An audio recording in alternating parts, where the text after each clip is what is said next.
Greetings, Hoodoo family. Thank you for joining me in this video. I certainly hope that you're having a blessed week.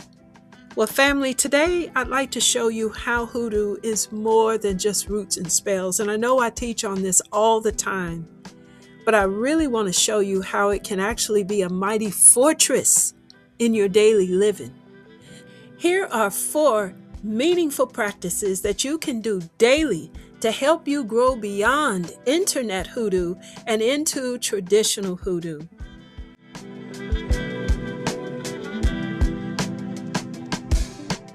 These can be viewed as sacrifices. They're going to help you to be grounded and balanced in your daily living, but they're also going to help keep you balanced in your hoodoo work, which is very important. Sometimes you just have to step away from the internet and focus on what matters the most, or just focus on other aspects of your life and especially your hoodoo journey. The hoodoo journey is not just online. So we're going to go offline into some very unique experiences that can help you. Nature is everywhere, even in the city. Make it a habit, make it a ritual to watch the rising and the setting sun each day or just as often as you can. Our ancestors during slavery, they not only rose up in the morning for the hard, back-breaking work that was expected of them, but they also greeted the sun, greeted that morning sun for hope and strength. To them, it was the light of the Lord shining down on them. And that's why they sang about morning so much in their spiritual songs. And in the evening, they reflected on the beautiful sunsets. It was the end of the day, a chance to rest their worn and weary bodies.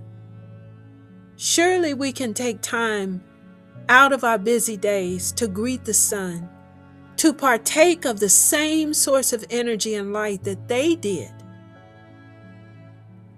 And if you're out and about, make an effort to just look up at the clouds, watch the sky, watch the birds.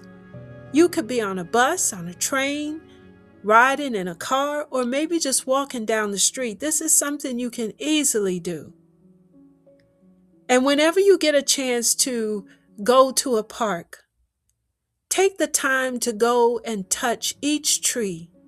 Just touch some of the trees and say hello to them. Introduce yourself to them. Touch the leaves of the plants. Just become one with nature around you. And if you can, bring back a leaf, that you may be plucked from a plant or found. Or it could be a rock. Me and my daughter, when we would go to the park, one of those parks had a creek running through it. And we would collect rocks out of that creek and bring them home. The thing is to bring nature back home with you. Place it on your altar. You can even place it on your work site.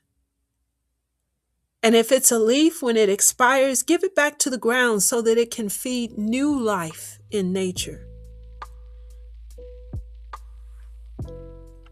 You don't always have to give things to your ancestors. Sometimes it's your actions that mean the most. Every day, touch your ancestor altar and just say hi. Let them know that you remember them. Also, touching the altar, you are connecting with them daily. You say hi to other folks in the house, people in your neighborhood, on the job, down the street. You even say hi to strangers on the street. But we can't do this for our ancestors? Just a few minutes a day just to say hi and touch the altar? We can't do that, but we can say hi to strangers in stores and everywhere else. This is how you really bond with your ancestors. Make sure that when you do this, it's coming from the heart and not just like a robot going through the motions. So just make that sacrifice of a few minutes out of your day just to touch the altar and say hi. You know, it's not always practical to make offerings all the time, but this is something that you can easily do. Cover yourself every day or almost every day. Most people, they don't forget to put on their favorite perfume or cologne, and some people really just pour it on too strong. But you know it should be the same with your hoodoo oil.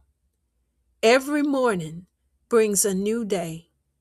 Renew your blessings and your protection by dressing yourself. You can use prosperity, you can use protection oil. There's so many different types of oils out there today. Wear that protection oil like the shield that it is, and wear that prosperity oil as if you are wrapped in gold. See how dressing yourself with oils changes your mindset, helps to build your confidence, and it helps to make you value yourself more. So it really is a great self-love practice. We always have specific questions to ask when it comes to divination, about our finances, our relationships, our job, and this and that and the other. But I learned a long time ago that sometimes it's just best just to listen. At night, do divination. But instead of having a specific question, just ask what God or your ancestor would like for you to know. What do they want to share with you? And listen to what they have to say through your divination. You know, they can show you things that you didn't even see.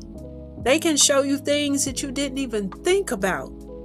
And they can warn you of dangers that you didn't even see coming because you were too busy looking somewhere else. This is what I call true spiritual guidance. And I do this all the time. I'll just ask God or my ancestor what spiritual message they have for me. Well, listen, thank you for visiting with me, and I hope something in this video will be helpful to you. Don't forget the 2026 Hoodoo Almanac is available. Get your copy today so that you can see how to navigate this year. There's lots of helpful resources in this book, along with predictions for Black people in America as a collective. So the link to my website is in the description. Also, the Hoodoo Basic Training Self-Guided Program book is available. But more than that, I'm also teaching classes out of this book. So our first class is on January 24th, and we'll have a class each month all the way up to June. You are welcome to join us. Find out more on my website. Well, thank you for having an interest in traditional hoodoo. I really do look forward to traveling with you through this year, learning and discovering new knowledge and skills. So until the next video, be safe, warm, and productive on your hoodoo journey.